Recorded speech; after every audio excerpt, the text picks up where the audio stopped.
Totally. One of the many things that I'm very grateful about getting exposure to from the world of startups is how many times you see that again and again and again. And I think before YC, I really had this deep belief that somewhere in the world there were adults in charge, adults in the room, and they knew what was going on, and someone had all the answers. And, if someone was pushing back on you, they probably knew what was going on. And the degree to which I now understand that, to pick up the earlier phrase, you can just do stuff.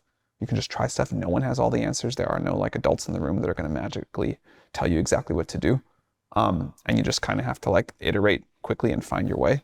That was a big unlock in life for me to understand. There is a difference between being high conviction just for the sake of it, and if you're wrong and you don't adapt and you don't try to be truth seeking, it still is really not that effective.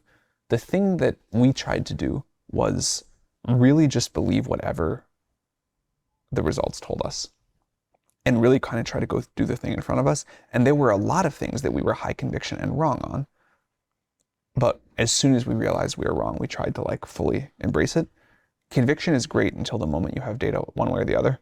And there are a lot of people who hold on it past the moment of data. So it's iterative. It's not just they're wrong and I'm right. You have to go show your work. But there is a long moment where you have to be willing to operate without data. And at that point, you do have to just sort of run on conviction. Yeah. It sounds like there's a focusing aspect there too. You had to make a choice, and that choice had better, you didn't have infinite choices.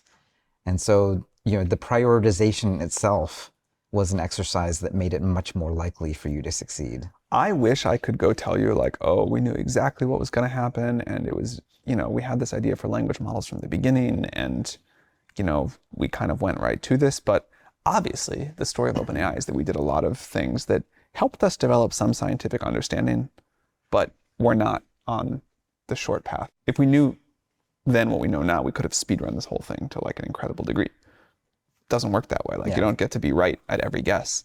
And so we started off with a lot of assumptions, both about the direction of technology, but also what kind of company we were going to be and how we were going to be structured and how AGI was going to go and all of these things. And we have been humbled and badly wrong many, many, many times. And one of our strengths is the ability to get punched in the face and get back up and keep going.